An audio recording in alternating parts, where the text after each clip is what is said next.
Es obvio que un presidente que manda a disolver el Congreso sin tener facultades para ello, sin que esté previsto en la Constitución, y que proclama un estado de excepción que no está previsto en la Constitución, se ha situado fuera de la Constitución.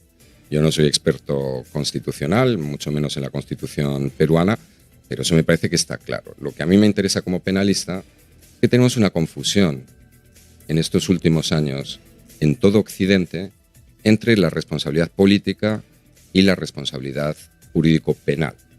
Eso lleva, por un lado, a que cuando sentimos una gran indignación moral frente a la conducta de una determinada persona, digamos, tiene que ser delito. Pero en nuestro sistema el delito viene determinado por la ley, por la soberanía popular que en el Parlamento dicta las leyes que están en el Código Penal.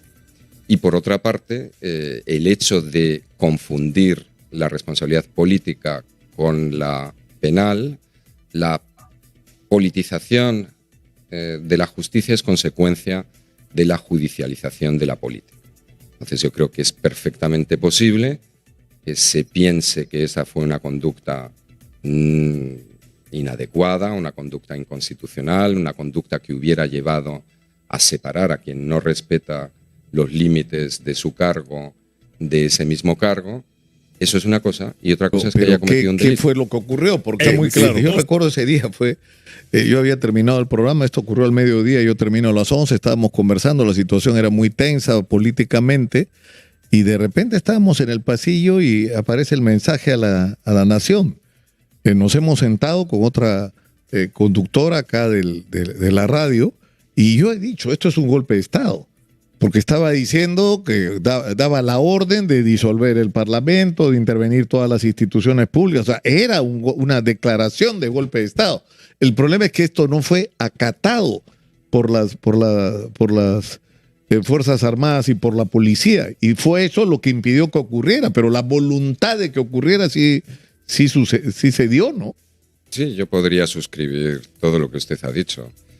El golpe de Estado no es un concepto jurídico-penal, no está en el Código Penal. En el Código Penal, en el artículo 346, está el delito de rebelión. Entonces, exitosa. En cuanto a que se intentó el comportamiento descrito por la ley, y la Constitución nos obliga en el Perú y en todos los estados de derecho a tenernos estrictamente a lo que dice la ley, es el de alzarse en armas. Entonces, que la intención, la proclama, fuera inconstitucional, que desde el punto de vista político, social, se puede decir que es un golpe de Estado, desde el punto de vista técnico, jurídico, nosotros tenemos que comprobar si existió un alzamiento en armas, para lo cual debería haberse producido, porque es un delito en el que tienen que intervenir varias personas, como es lógico, una preparación. Entonces, yo lo que veo aquí en los hechos, en los propios hechos que el Ministerio Público da por acreditados, yo no entro en ese asunto, no estoy participando en este litigio, solo analizo la ley peruana y llego a la conclusión de que aquí lo que hubo fue improvisación. Y lo que requiere la ley para que hablemos de alzarse en armas no es llamar, como ha dicho el profesor Hurtado Pozo, un gran penalista peruano, no es llamar a alguien a que se alce en armas. No es una proclama, sino alzarse en armas, como ha sucedido en otras ocasiones, el autogolpe, por ejemplo. En el 5 de abril, claro. Eso es una organización efectiva. No hay mayor demostración de que esto no estaba organizado y por lo tanto no se cumple el tipo, desde mi punto de vista, el hecho que hizo una llamada el entonces ministro del Interior por orden del expresidente al comandante general de la Policía Nacional del Perú, y lo que hizo fue mandarlo detener. Entonces, para que estemos ante un delito de rebelión o incluso una tentativa de rebelión... Claro, eso es lo que iba a preguntar, pero entonces, ¿qué ha sido? Una tentativa, o sea, pretendió dar un golpe de Estado o digamos, realizar el delito de realizar una rebelión que se frustró por el desacato de los subalternos, digamos, ¿no? Sí, pero tiene usted toda la razón. O sea, visto desde la perspectiva de quien haya escuchado la proclama, era obviamente inconstitucional. Pretendía establecer un estado de excepción ilegal.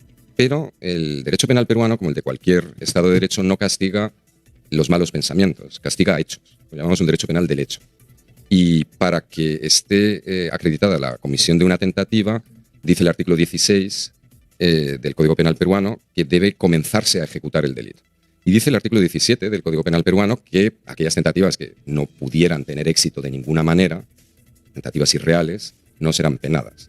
Y aquí no se empezó a ejecutar nada porque ningún arma se utilizó, no había habido ninguna concertación en cuanto a los hechos con los estamentos armados de la República, de tal manera que yo llego a la conclusión de que ni siquiera hay tentativa de rebelión. Entonces, es decir, era el presidente de la República que hace una invocación a las Fuerzas Armadas que no es obedecido. Usted dice, tampoco es una tentativa porque no hubo una planificación. Entonces, ¿qué fue? Es decir, pues, digamos, aparte de las cuestiones, digamos, de la evaluación política de un presidente del Ejecutivo que abandona los cauces constitucionales, eso es algo que deben evaluar los ciudadanos en el Perú, aparte de eso, podría haber habido otra infracción. Pero lo que a mí como académico me preocupa, tanto en España como en el Perú, y a todos los ciudadanos, a todas las ciudadanas debe preocupar, es que la letra de la ley, que es el valladar que nos protege frente a los abusos del Estado, no solamente a Pedro Castillo y a las personas acusadas, sino a todos nosotros, no sea tomado al asalto por lo que se llama una interpretación analógica, por una interpretación extensiva. Es la ley la que define lo que es cada delito. Y la ley en el Perú, respecto al delito de rebelión, puede haber otros, lo que dice es que el delito de rebelión consiste en alzarse en armas. Eso ni se intentó, ni se hizo, ni siquiera se conspiró para ello. Entonces, es decir, según su criterio, desde un punto de vista del análisis de la ley peruana, debería ser exonerado de responsabilidad no solo del delito de rebelión, sino incluso de la tentativa de rebelión. O sea, conclusión, debería ser, al ser exonerado de responsabilidad, liberado. Yo me he limitado en mi análisis al delito de rebelión. ¿Cuáles son las responsabilidades que pueda tener por otras conductas distintas de la proclama del 7 de diciembre? Eso no está fuera de mi análisis.